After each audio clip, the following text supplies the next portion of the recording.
G'day everyone, Big GT fan here. We're doing a review today on the 1970 XW GTHO Phase 2. This was the car Alan Moffat won Bathurst in for the first time on his own.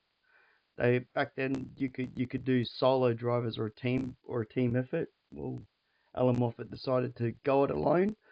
So there's a bit of funny story in that later on. So we'll go through the car first and a bit of its history, and then we'll go into the racing history.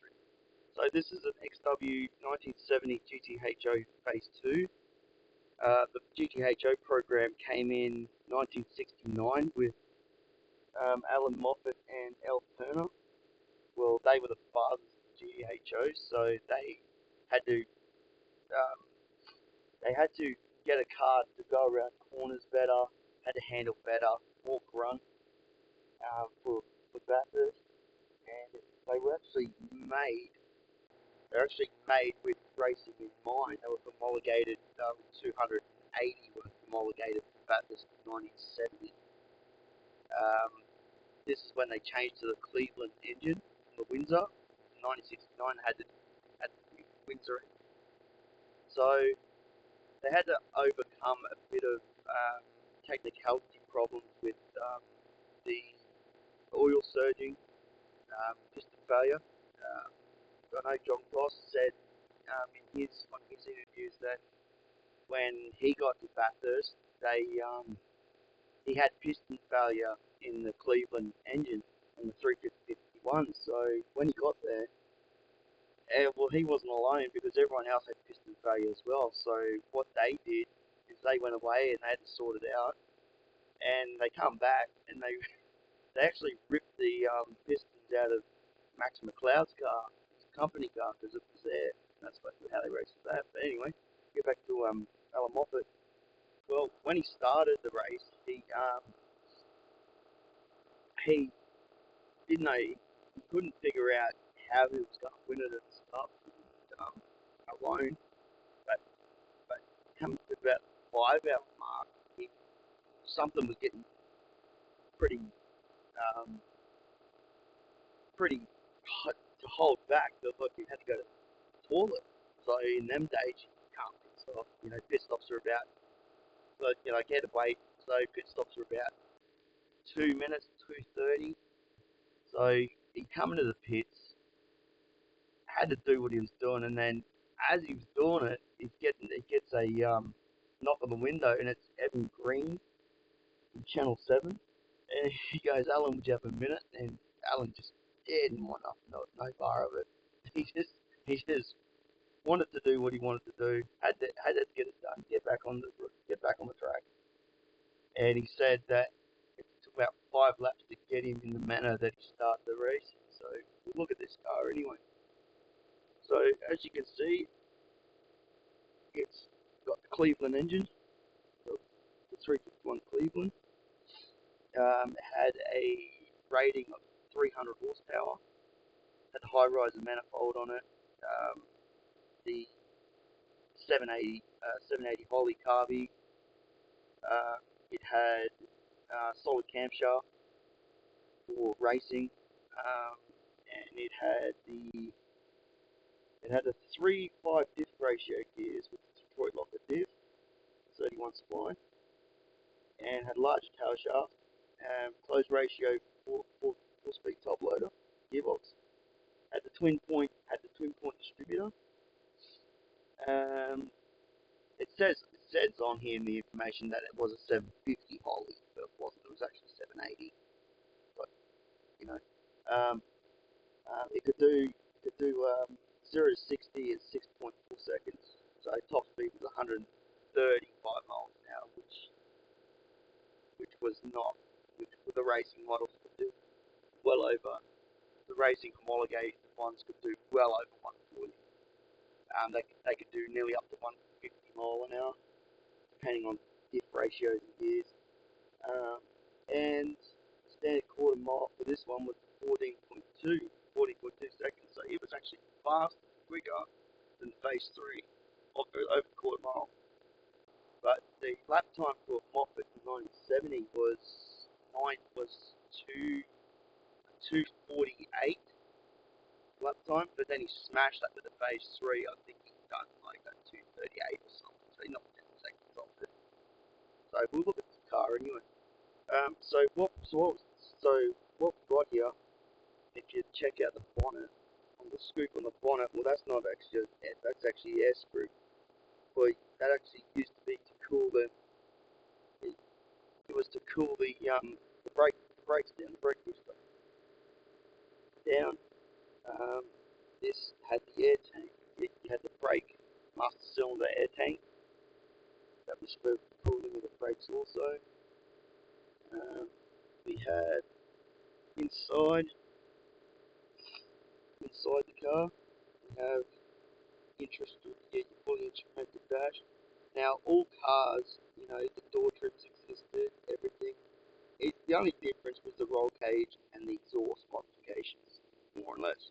So literally back then, it had to be how it had to be how it left the factory with minor race prep. So still had the tyre in the boot even, but yeah, it had for these cars to to muscle these cars around, which was phenomenal. Like Bill Brown, he actually rolled his on Skyline the first lap and walked the track up. So and then yeah, no, 1969 with the XW Phase 1, they had problems with oil surging and tyres in 1969. That's why they had in 1969 with the tyres, like the two lead cars the two works cars had blowouts, and Alan Moffat was actually called into the pits by Altona because he thought that it wasn't safe, so Alan Moffat shouldn't be on the track. And what they did is they called him in, and he told them that his tyres were fine. It was the other guys that were actually hammering the tyres too hard, and these were specially put tyres, and they had blowouts because they had to run test. They couldn't test them in time. Alan Moffat was the only one that tested it, that knew about these tyres and tested them. So his tyres were fine, but the others that had blowouts, it was a catastrophic, thing. And yeah, other than that, the only other car I know about that Adam Moffat did race that was a phase 2 was a Super Falcon.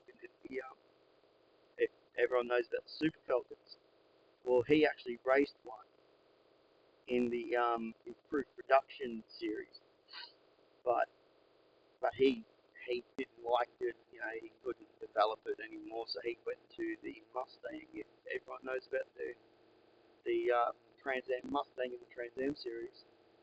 So that left Pete Gagan with his phase 3, which is model up this one, with the with the Falcon thing, and Alan Moff, I think he retired his or something. I can't remember, but it was an XW, not an XY, like everyone thinks it was. So yeah, so this car it was reported at 300 horsepower. So it's a stick by. It was only for like insurance purposes, but I think the XW had about 330, 330, 320, 330, I think. But yeah, the Clevelands had a massive problem. They had massive problems.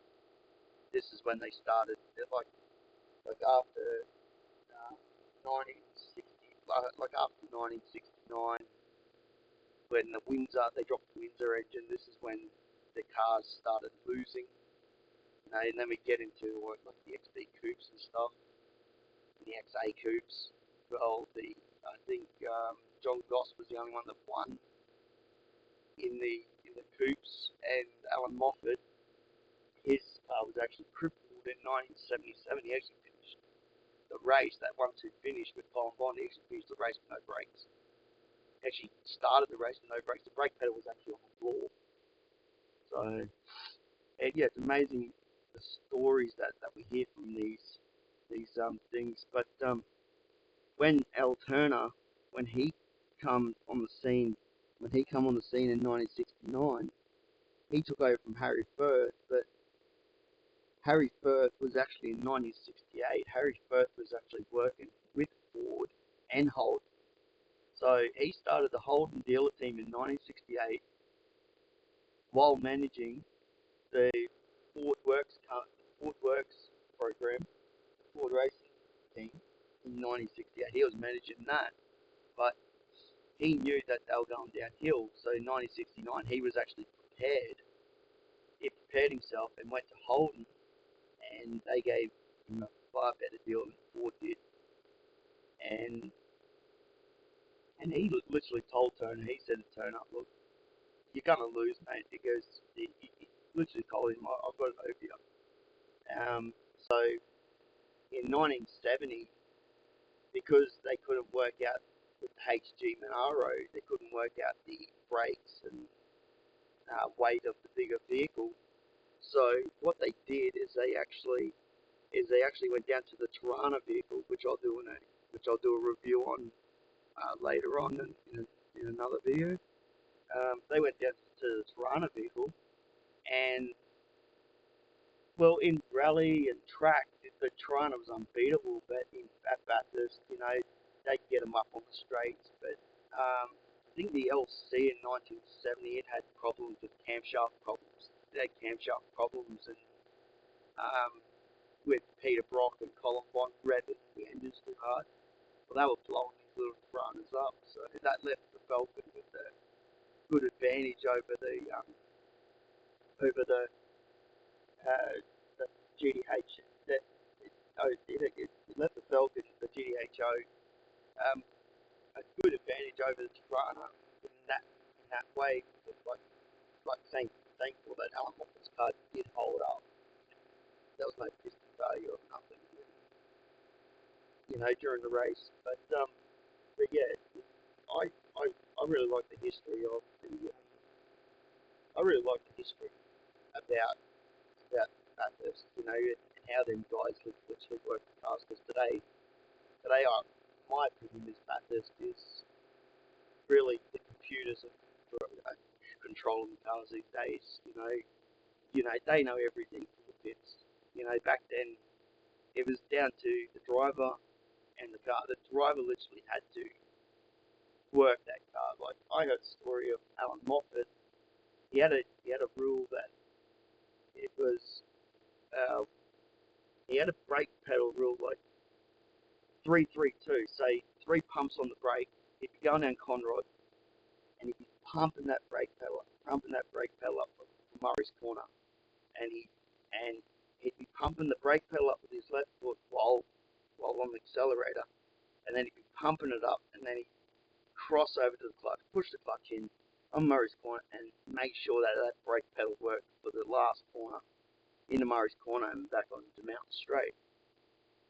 So yeah, but I hope you like this review. It's not I'm not the best at telling stories. I do make mistakes and stuff, but I'm glad you enjoyed the content. So we'll just have one more look at this beautiful car, beautiful XW. Oh, and a fun fact too, that the first the the first of the Cleveland GTHOs was not a phase 2. They were actually phase 1.5s.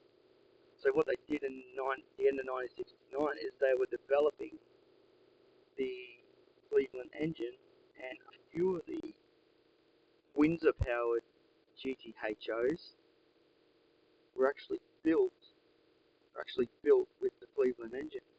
So they were actually a phase 1.5. So they were late 69, early 70s. So yeah. But anyway, well, that's it for today, and I hope you enjoyed the review on the XW GTHO, the Alan Moffat GTHO, and some of the Bathurst stories. I hopefully shall be doing another review soon. I don't know what I'll do next, but I hope you enjoyed it, and yeah, I shall catch you next time. Big GT fan is out.